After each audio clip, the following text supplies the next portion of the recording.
He's the owner of the day on which perfect judgment will be executed. Everybody will get exactly what they deserve. He's the master of that day too. So as I leave you in this khutbah, I want to share with you that Allah balanced two things. On the one hand, He is extremely loving, extremely merciful. And on the other hand, if you take advantage of His love and His mercy, then He will judge you too. On Judgment Day, there are only two kinds of people.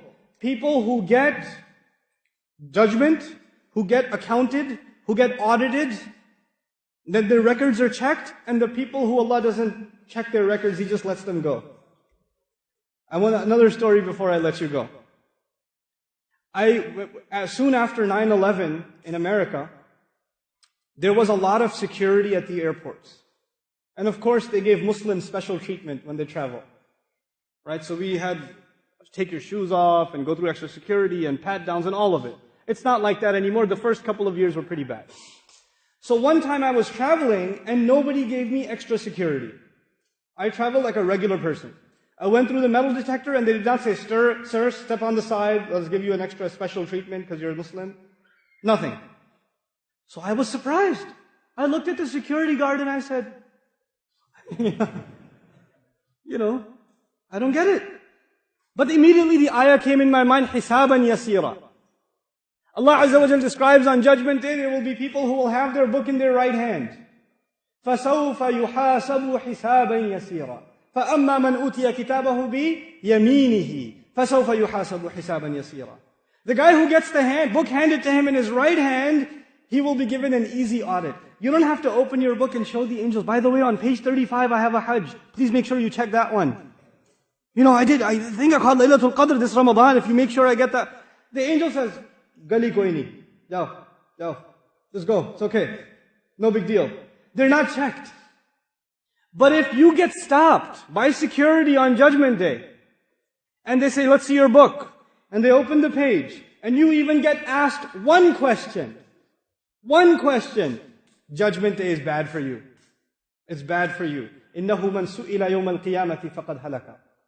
The one who gets asked even one question on Judgment Day is done, is destroyed. On Judgment Day, either we will be people under the shade of Ar-Rahman Ar-Rahim, or we will be people under the justice of Maliki Yawmiddin. We want Allah Azza wa Jal not to judge us. We want Him to show us His mercy, so we don't take advantage of it. We keep it balanced. This is the essence of who Allah Azza wa Jal is to us. Don't think that you're forgiven just because you do some good deeds. Don't think like that. And don't think Allah will not forgive you. If you've made mistakes all of your life, and you made mistakes even before you came to Salat today, if you did that, don't think that you're going to hell. You're not. Who says you're going to hell? You're still alive. The opportunity for tawbah is still there. Allah is still letting air into your lungs. He's still letting you breathe, which means He still wants you to come to Him. If He wanted you to be done, you wouldn't be alive right now. Everybody who's alive is because Allah wants them to make tawbah. That's a mercy of Allah to them. So you don't ever think it's too late for me, or I've done too many bad things. Allah will not forgive me. You're not bigger than the mercy of Allah. You're not bigger than the forgiveness of Allah. And at the same time, don't you ever think, and I should never think, that I will only do a few bad things, it's no big deal though. I read a lot of Quran, I'm okay. I make salat in the masjid, I'm okay. I have some bad habits. They're hard to let go of. But it's okay, Allah will forgive those. Nuh-uh. There are some people who only have one sin. And they keep doing it over and over again.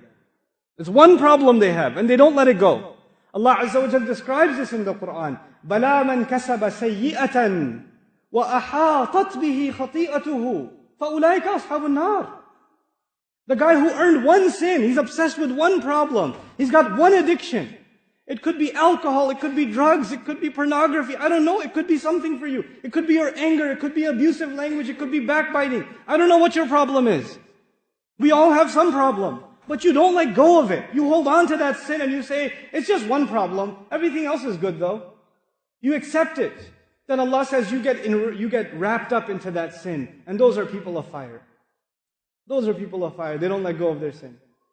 May Allah Azza wa Jal help us accept the fact that we are slaves of His. And may Allah Azza wa Jal help us earn His mercy and His love in this dunya and in the akhirah. May Allah Azza wa Jal truly make us a people of gratitude, of alhamdulillah, that we, instead of complaining, become a people that are constantly optimistic. And I pray, as I leave you, I just want to share with you, inshallah ta'ala, especially the young people in the audience. You don't have something called free time, guys. You don't. You are members of this ummah. Any member of this ummah, especially the young member of this ummah, is constantly working to make his society better, to do something good for people.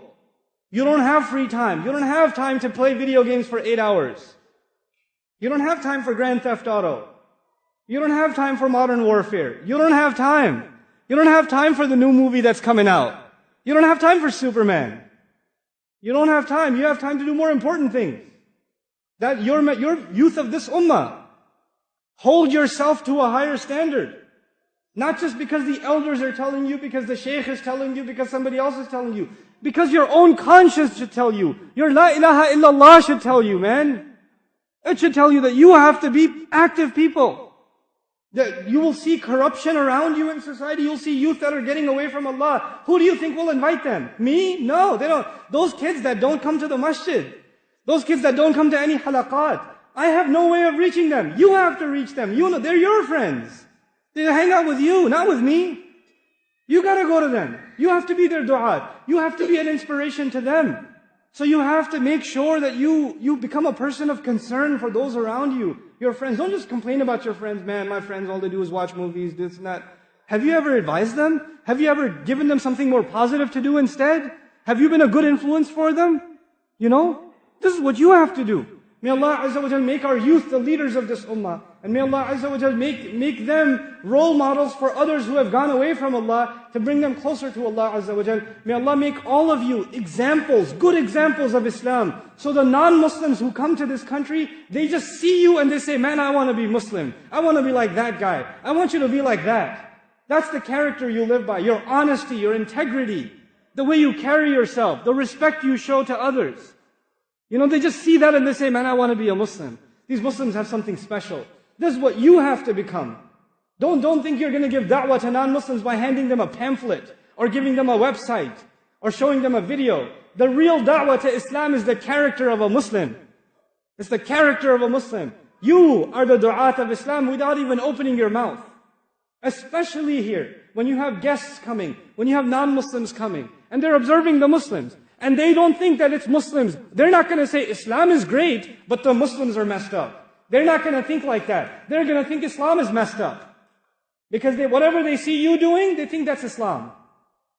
So whatever you're doing, no matter when you're doing it, you are ambassadors of Islam. Allah will ask you and me on Judgment Day. This is